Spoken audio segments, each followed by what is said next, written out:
connection and the mirror's reflection. I'm a dancing with myself. Welcome, my friends, to Power Rangers Megaforce. Go, go, Power Rangers!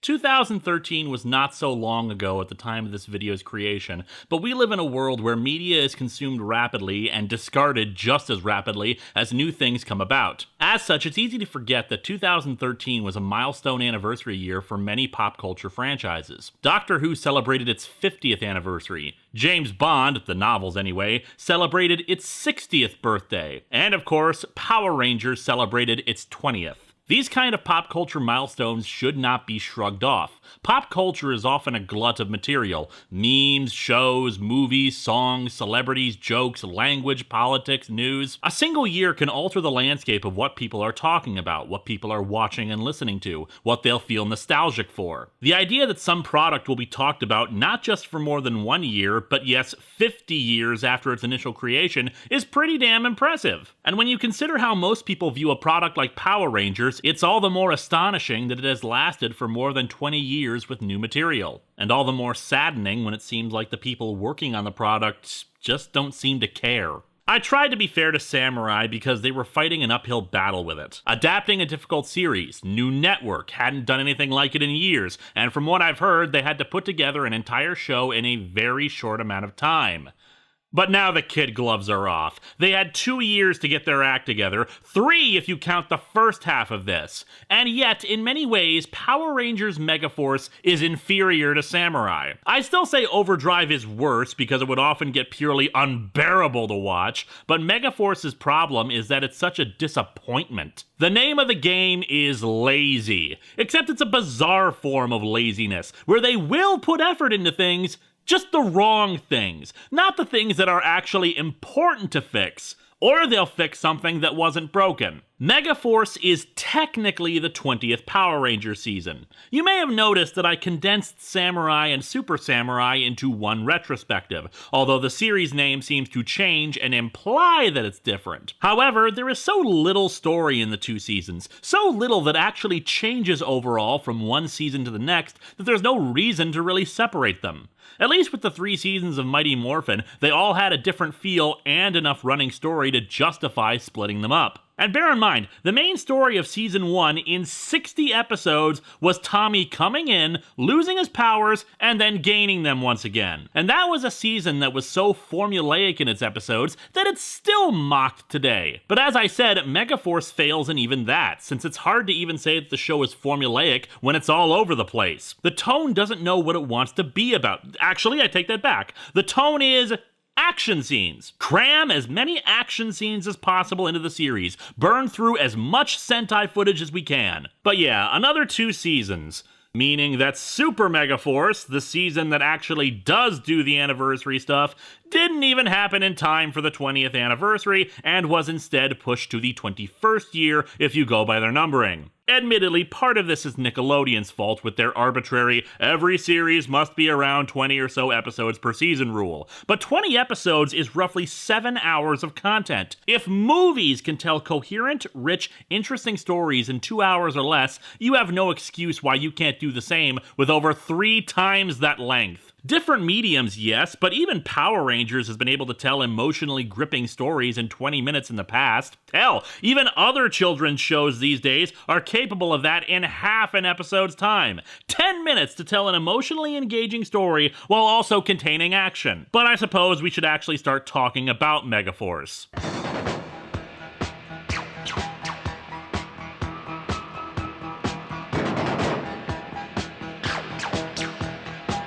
No, not that. People like that Megaforce. The series begins with Mega Mission. We open with the Legendary War. Oh, great, it's over already. I'm finally done with this series.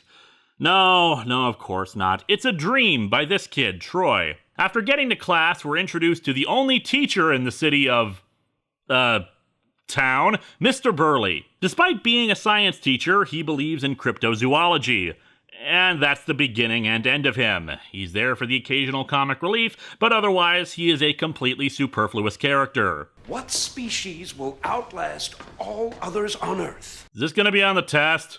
Insects. They'll survive all the bad stuff we're doing to the environment. Well, if we're killing the environment, how are they supposed to survive the— Oh god, it's coming right for us! Robots. Robots powered by perpetual motion engines. Being that this is an anniversary season, they're trying to use this to subtly hint at the show's history, with this being their callback to RPM and how machines destroyed their world. Oh, dear lord, I hate this season. Troy, who was apparently in a coma on that bus, arrives late but has his own answer. Us, humans.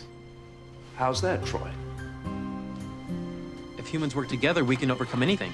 A bit cheesy, yes, but it's Power Rangers, so I'll give it to them. In orbit, an alien spaceship arrives, bringing with it Admiral Malcor and his General Creepox, insects. They declare that Earth will be easy pickings because humans are so weak. Naturally, since this is an anniversary season, Malcor responds how humanity has beaten alien invasions numerous times now, and yeah, okay, you get it. They don't mention that, even though it would be so easy to do so. But whatever, let's talk about the theme song. It's yet another remix of Go Go Power Rangers, now adding in this bit of Meg-a-Force!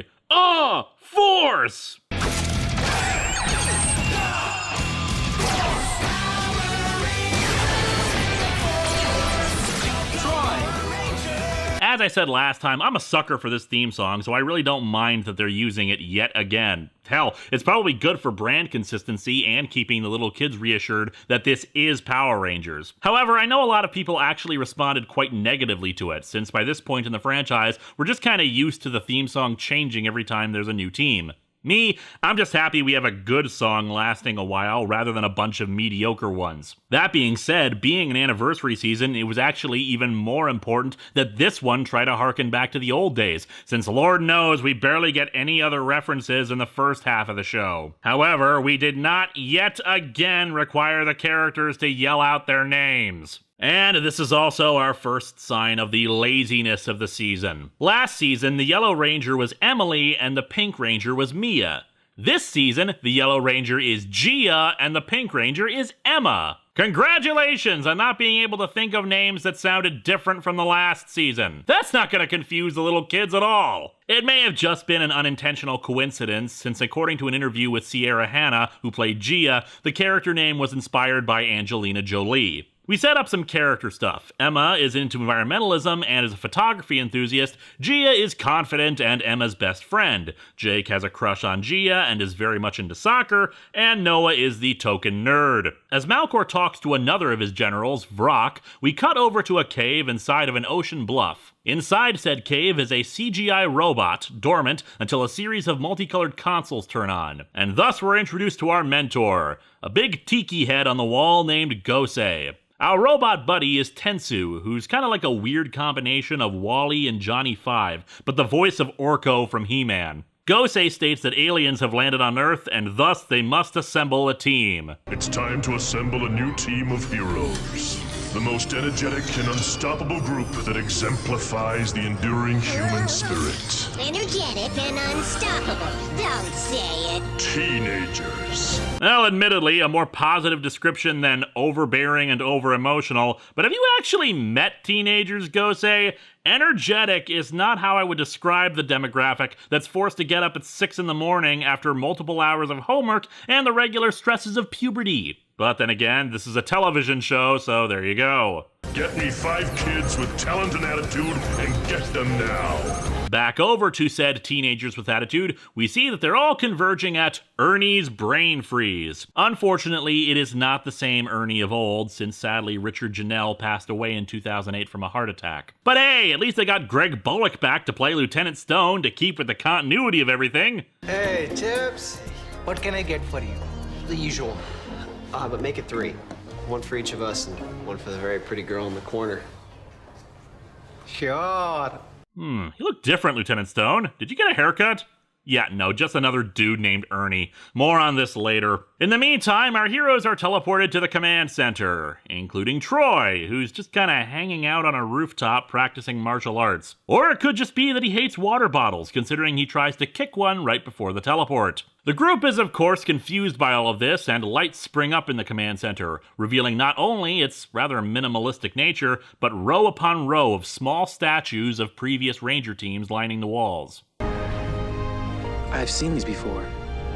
In my dreams. Take note of that whole dream thing. It's a very important plot point. Gosei introduces himself. My mentor Zordon placed me here to be guardian of this planet. How many friggin' backup plans did Zordon have? Multiple Megazords, possible ties with government agencies, ancient friends, alien connections, and apparently at some point he found time to train somebody else in the art of being a giant head who told Power Rangers stuff. He also states that he embodies the great mystical powers of the Earth, whatever the hell that means, but what's more, he only awakens when the Earth is faced with an extraordinary threat. You know, like an invasion from space 14 years ago, or when demons tried to invade the Earth, or when the space-time continuum got flushed down the drain, or when pollution caused the revitalization of the Orgs, or that other invasion of aliens led by an excommunicated ninja, or when other demons tried to invade the Earth through magic and mysticism, or yet another alien invasion from multiple alien factions seeking ultimate power through a jewel, or invasion of beast creatures involved in a beast war, or that other invasion of demons from a nether realm that wanted to merge our world with theirs. Or I guess not. I mean, why would any of those be considered extraordinary threats? Oh, and ironically, next season,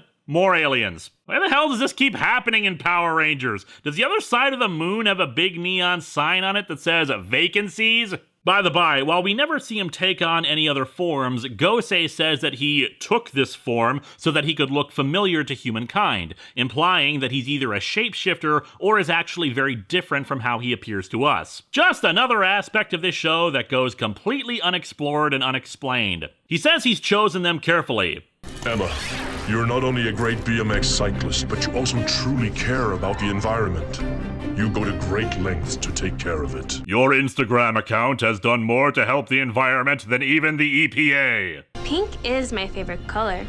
But what's this ranger deal? Oh, for the love of... You can't openly acknowledge the long history of the show and have people act like they've never heard of the Power Rangers! I am making you the Black Ranger, who will fight with the stealth of a snake. Just ignore the green outline. That's not important until next season. Troy was chosen for being pure of spirit, and that he's met adversity in his life with great skill. Yes, truly, he has done much to fight against the oppression of water bottles on us all. Yeah, we never discover what this supposed adversity that he's faced is. You shall be the Red Ranger, and like the dragon, you will serve as the team's leader. Ah yes, dragons, known for being team leaders. Remember how Smaug was elected King of Erebor because of his leadership skills? There must be a mistake here. I'm new in town. Yes, clearly that was the problem with what Gosei said, Troy. Lining the room, you can see the Rangers who came before you. I know technically some of these Rangers are from the future or another dimension, but the little kids don't know that. Actually, in all honesty, I don't mind that. Thanks to team-ups with past Rangers and the fact that the morphing grid is capable of foretelling the future, it's not outside the realm of possibility that there would be future teams on here. Mind you, the fact that it only has teams that we've seen before is kinda tricky, but whatever. It's not really that relevant. What the hell these things are doing here is another matter. It makes me actually wonder if Gosei wasn't meant to be guardian of the Earth, but rather just this chamber. A protective vault connected to the morphing grid that had access to all known powers. Gosei would have been given the ability to create his own team if the need came up, but it makes a lot more sense than the vague and undetailed backstory we have for him otherwise about simply being mentored by Zordon and being of the Earth. Actually, if we go by RPM's definition of the morphing grid, a biofield linking all living beings together, his of the Earth explanation would make more sense in that context. Maybe he himself is connected to the morphing grid, or is a living embodiment of it. This is all speculation on my part, but that's because this series gives us nothing else to go on. The lack of any solid backstory for any of the elements of the series is one of the things that makes it so frustrating for people. Even Samurai had a solid backstory for all of its elements. Sure, it was mostly copied and pasted from Shinkenger, but there was something there. As I said before, they had more lead-in time than Samurai to figure this stuff out. Gosei gives them their morphers and explains how the morphers will use power cards to unlock weapons and abilities. Troy immediately says that if Earth is in danger, they're all in. Good job speaking for everybody, new kid. Megaforce, your mission starts now. There's your title. The five are teleported into the city to confront the foot soldiers, which are just now there, I guess. The foot soldiers are called loogies. Appropriate, actually, considering how this show seems like it's spitting on the franchise. Joking aside, I'm more confused why that name when we've got insect-themed villains. The loogies are pretty unimpressive, frankly. Dudes in full body suits with some vaguely insect-like patterns on their bodies and faces. I'll give it this kind of opening battle for the first episode is standard by now, but they make it a bit more interesting by using the characters' displayed personality traits. Troy immediately opens with martial arts, Jake uses a soccer ball, Emma blinds some with her camera. Sure, it ends with them needing to morph, it's just the fight is a little bit more interesting than normal. And thus, it's time. It's morphin' time!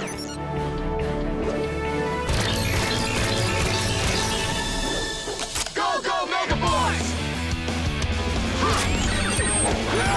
I freaking love the Megaforce morphers. I honestly do. It's why I used it in Atop the Fourth Wall instead of the Ranger Key one we get later. Mostly I like it because it's so damn unique. A big old tiki head that you shove children's trading cards into. Although they end up using the morphers as communicators, it's pretty damn far away from a cell phone. The morphing sequence is alright. It reminds me a lot of Wild Forces with the animals forming into the helmet. The outfits are okay. Design-wise, I like how all the symbols on their chests are meant to combine into a unified design that we see on their helmets. Go Sager, which this season is based on, was themed around angels, so these outfits are a bit more ornate. Gold piping, white bottoms, it really does work for them. It would especially work for the anniversary stuff, giving us a sense of grandeur about this team in particular. But of course, there's nothing much in the series to justify that sense of grandeur. The theory that people had at the time, since it was uncertain how Gokaiger would be handled, was that instead of the key system used in that Sentai, they'd utilize the cards to transform into past Rangers. This was bolstered by the fact that the card game sold along with all the toys and in booster packs had past Ranger cards. Seems like that'd make sense too. You could adapt both series while keeping the focus on the Gosager suits. That is not what ends up happening, but that's this show for you. Anything that would actually sound completely logical and sound for them to do, they ignore it, as if there was some argument in the writer's room where the person who had all the good, rational ideas was really irritating to the other writers, so they decided to spite them by doing the opposite of whatever they suggested. Mega Rangers? That's a mega win! Like with Samurai, Megaforce is trying to establish its own mythos, and it does it much more poorly. Aside from the fact that they're already rehashing the theme song and Go Go Megaforce from Go Go Samurai, the next thing they're rehashing is a post-battle victory statement. Admittedly, it's not the same one as Samurai's Samurai Rangers, victory is ours, but it also sounds goofier. I appreciate the alliteration and repetition of the mega phrase, but when we get to the second season, they make it even dumber, but that's a discussion for later. So yeah, they defeat a monster and return to the command center, where Gosei congratulates them. We were just lucky this time. Luck had nothing to do with it. You rose to the occasion and unlocked your powers. Do not doubt yourselves. You were chosen, and for good reason. Good line, but Emma is uncertain. I'm not so sure. The helmet does mess up my hair. I mean, the outfits are cool and everything, but my hair gets all tangled up inside the helmets. More on that in a second, but what gets me is that they don't repeat the really obvious thing from the end of the first episode of Mighty Morphin. Hand pile and then calling out Power Rangers, instead bringing their fists together and doing their Earth's Defenders Never Surrender catchphrase. But yeah, the repetition of Kimberly's line. Of course it's a callback to Day of the Dumpster. As I said, it's the much-hyped 20th anniversary. The problem is that it doesn't make any sense here. Kimberly was presented back then as a stereotypical Valley Girl type, so of course she'd bring up how the helmet messed up her hair. Emma is a regular traipser through the dirt and insect-infested woods. The hell does she care about messing up her hair? Mega Mission is very, very basic. We lay the groundwork for characters and plots that we hope we'll see more of. And get used to these outfits, everyone. You know, at least Mighty Morphin let them wear different clothes as long as they kept the color scheme. These kids apparently have no other outfits. But yeah, Mega Mission is all stuff we've seen before, which is kind of the point. Of course, most of this is meant to harken back to the first season. Teenagers, Big Head and his robot buddy, Ernie's. Samurai was emulating Mighty Morphin in places to try to recapture the zeitgeist for a young audience unfamiliar with this stuff. But this one is deliberate callbacks for the anniversary. The problem is the superficiality, as demonstrated by Emma and the helmet line. It's supposed to harken back to all that stuff, But character and story-wise, it's all wrong. In the original, all 5 were already friends. Here, Troy is a new kid, and there's a crush that one has for another, and they feel much more disconnected from one another. The command center, lighting-wise, looks more like Lord Zed's palace than the classic command center. Tensu resembles Alpha only in that he's a robot, and Gosei only in that he's a big giant head. The Rangers don't reject the weird situation right away, or seem at all self-aware of any of this. The only thing that links this to the old days in an overt manner is Gosei mentioning that his mentor was Zordon. After the first episode, Zordon is never mentioned again. It almost feels like something they accidentally left in, like it was supposed to be removed, like that Zordon reference in Lost Galaxy that was cut. But hey, we could get over stuff like that as long as the rest of the show held up. After all, we've had very basic beginnings before, and not everything has to be a callback to the first season. But the rest of Megaforce ends up reflecting the same attitude. Half-hearted continuity references and not taking more time to develop the ideas they had. It's especially why, watching this almost 3 years later for me, it feels all the more hollow. There were a lot of things they could have done to strengthen this for the anniversary. First and foremost, Ernie, like Mr. Burley, is a superfluous character. Admittedly, the original Ernie was superfluous, but this is a different era. You've got a large audience of kids who are still getting used to the idea of new protagonists. I have heard many anecdotes of parents of very confused kids asking why the Samurai Rangers aren't around anymore if this is Power Rangers. So one way to connect both the young and old audiences? Have Ernie's be run by Bulk. Bring him full circle again, like with his little resort in Forever Red, or running a bar with Phenomenus in Lost Galaxy. Let him own part of the Ernie's franchise. Or hell, we again don't have a name for the city, and no driver's license to reveal it to us. Best we get is that it takes place in Harwood County, unless this town is called Harwood County, which just seems like really poor naming. So I say, just make this place Angel Grove again, and have it be the same Ernie's, just refurbished. Most of Angel Grove is stock footage anyway, nobody will notice how it looks different. That way, not only do you truly make this an anniversary by bringing us back to where it really all began, but I'd imagine with the Rangers being such a big part of the town's history, maybe some kind of Power Rangers museum or the like would exist there for our heroes to do research in instead of what happens later. Some random database that's cobbled together. Instead of Mr. Burley, get a Ranger alumni who could be a recurring character offering advice to the new ones and have them back for the finale. Hell, again, connect it to Samurai for the younger audience by having it be one of those Rangers teaching the next team. Starting with the second episode, we have our standard 30-second recap of the series premise.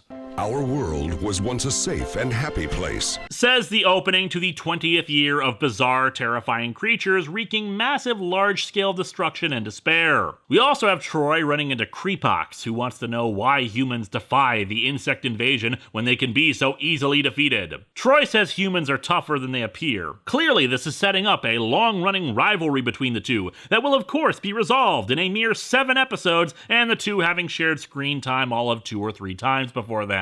We also get this season's method of growing monsters. Vrock has creatures called Zombats that he can unleash that will make their monsters grow. Because clearly an army of insects would use bats? Wherever did you get such filthy abominations? As royalty, I have access to much more advanced technology. They're robotic. Oh, well, now it makes perfect sense. Far too complex for you to understand. Actually, I think maybe that was what was going on in the writer's room. They had extensive novels written about all the backstory of all of this that they just couldn't fit into the show proper. So anytime something doesn't make any sense, it's just far too complex for us to understand. The Rangers summon their Zords via the cards, which reveals to us one of the only times we actually get to see the command center from a different angle. These Zords being stone heads that launch out and become their proper forms, after merging with vehicles briefly. Man, the people on that plane are going to be mighty confused. Later, those heads will be shrunk down and just be attached to the Rangers' blasters. Also, strangely enough, despite referring to them as just Zords first, they then call them Mecha-Zords, which is nice and confusing when the Megaforce Mecha-Zords become the Megaforce Megazord through the mechanization from stone that these Mecha-Zords had only been a moment before being summoned by the Megaforce to become their Mecha-Zords and eventually Megazord. Well, I hope they run on biofuel. No, Emma. They run on us. Our courage, our strength. That's what gives them power. I know that because shut up! Anyway, they battle individually for a bit and then form together to become the Gosei Great Megazord. It's a pretty decent looking Megazord. At the very least, we don't have gigantic helmets on it. One thing that I recall a lot of people complaining about in sequences like this is that you can clearly see Tensu Sentai Goseiger written on their Megazord card, and in several other cases, the original Japanese names of the cards are also visible. But honestly, I really don't mind that stuff. It's on screen for only a second or two, and it'd probably be expensive to try to edit it on so many episodes. It's really not that big a deal in the grand scheme of things. I'd rather they invest time and effort into stuff like the writing and acting than to change minor details that none of the kids are gonna notice. Or if they do notice, it'll just get them thinking about it and maybe learning more. Speaking of learning, episode 3 introduces the first in one of the most frustrating trends of Megaforce.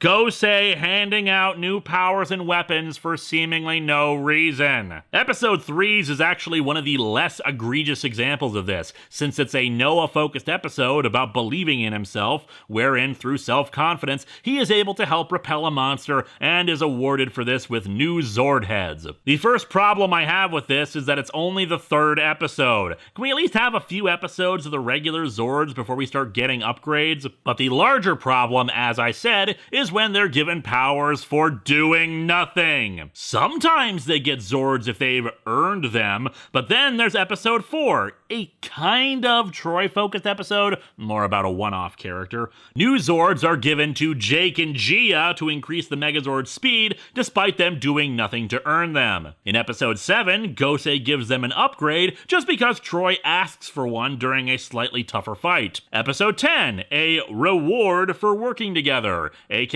all the Zords fire at the same time. Part of the problem here is that instead of studying the Sentai extensively, cutting out entirely superfluous elements and powers that weren't going to matter anyway, maybe doing more original footage and character development outside of the suits, the creators apparently felt the need to burn up as much Sentai footage as they could, since they only had 20 episodes to work with it. Some of this I understand. If they use certain Zord combinations in episodes to defeat monsters, you need to introduce them first. But here's an idea. Have an episode focusing on multiple characters and use some good editing so that new abilities from 2 different episodes are given at the same time. Or have a string of focus episodes that give them the new weapons. And maybe some of this isn't resolved right away. Maybe later on, when they get the Zords from Gokaiger, you can mix and match, do like they did with the Thunder Zords in Season 2 of Mighty Morphin, wherein the old Zords become the new Zords. You can explain that the villains are developing technologies to block the Zords from transforming in some episodes, so you can have that mixing and matching, gradually transition into just the Gokaiger Zords or something. But no, just hand them all in every single episode. More Zords, so many Zords.